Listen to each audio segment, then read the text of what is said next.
We're not separating from Canada. Canada's separated from us. The reality on the ground in Alberta is that Albertans are getting seriously organized when it comes to a referendum on independence. They're not bluffing. Quebec, for centuries, has been a minority, a linguistic minority, cultural, economic minority, but they did something different. They had an or else added to the end of it. How far are you willing to go? Are you willing to say, we want these things or else? At what stage would you, for example, invoke the Clarity Act as clarified by the Supreme Court? For example, calling a referendum. The or else is Dennis Modry and the Alberta Prosperity Project. It's true. We proclaimed into law on April the 7th the Citizen Initiative Act, which gives the people the power to collect signatures for a petition campaign to propose an amendment. If it's a simple matter of policy, it's a 10% threshold. If it's a constitutional change, it's a 20% threshold.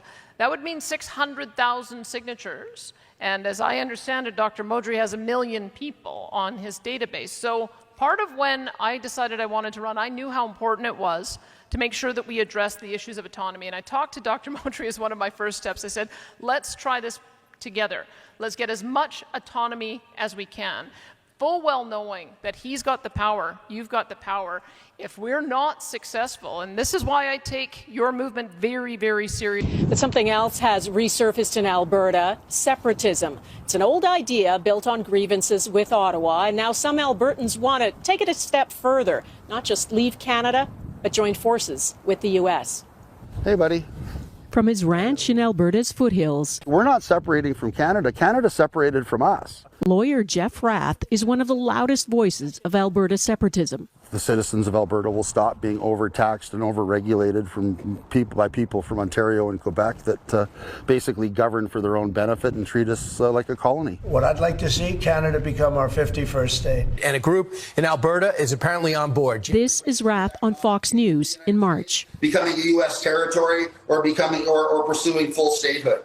I asked him why he thinks the U.S. will treat Alberta better than Canada does. It's in their interest to have as much oil and gas coming out of Alberta as possible. Right, but you think you'd maintain your independence? Of course we would. Within the United States? No, outside of the United States as an independent country. Oh, so you're not talking, I'm just... No, you're still stuck on, like, why do you want to join the U.S.? I told you, we're not necessarily going to join the United States. Okay. Right? So, I thought I read that you were thinking of going down there to talk to the Trump administration. Well, we are, and meetings are in the process of being scheduled. He claims to have thousands of supporters. Myself, Dr. Modry, and another member of our delegation are flying down to Washington next week. And we will be meeting with officials in the Trump administration at a when I say high level, we're talking, one step off of cabinet level to discuss American support for Alberta independence and helping us move this project forward. So that's where we're at with where things are going.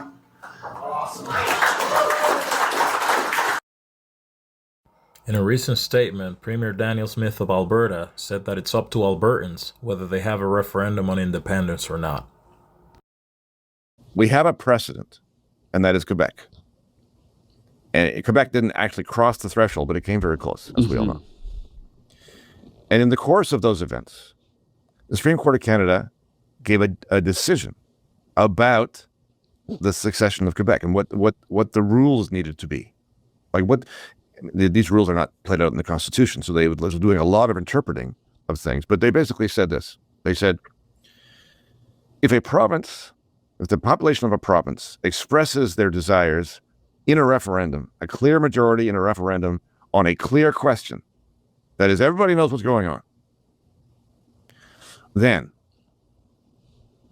the province does not have unilateral power to leave, but the federal government and the rest of the provinces do not have unilateral power to stop them. In other words, that is the trigger for negotiation. Wow. Now, what happens after that, nobody knows because it hasn't happened yet. Yeah. But you are now in a different political world than you are right now. And that's where you have to get to. We'll work that out when we get there. Maybe it's messy, maybe it's short, maybe it's not. I mean, who knows?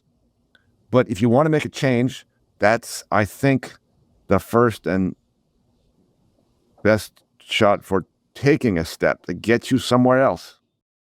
The great state of Texas. It's an example I like to think about when confronting the idea of having to ask for permission to secede. In 1836, Texas unilaterally declared independence from Mexico, as in they did not have to ask for permission. 9 years later, they joined the USA as a state. Will never be part of the European Union, but maybe a Western counterpart in sense. Trump is a nationalist, nation first, America first. Let's make this happen. Alberta stands in the way of this idea of what Canada could be in this EU sense, whereas Donald Trump's almost waiting in the wings. That's why Jeremy said coming over the top with this idea of, you know what, Mark Carney, I'd rather deal with the Liberals, that those pseudo endorsements he said, which really could be a final nail in the coffin for Alberta moving towards this referendum and idea of independence, which obviously I think Donald Trump would welcome, because that would strengthen his stance in nationalism. Maybe there's a deal, maybe there's support, maybe there's military protection, maybe it becomes a state. That separatist movement in Alberta, because of the federal government, that is, telling Albertans what to do, and Albertans don't like it, and I understand that. Do you think there's a chance that Alberta joins Montana? They can stay in the country, and I hope that they don't stay in the country if the People's Party position is adopted in our country, if we win, because we will have a radical decentralization, and I believe and will respect their jurisdiction, provincial autonomy, and I hope that they will stay.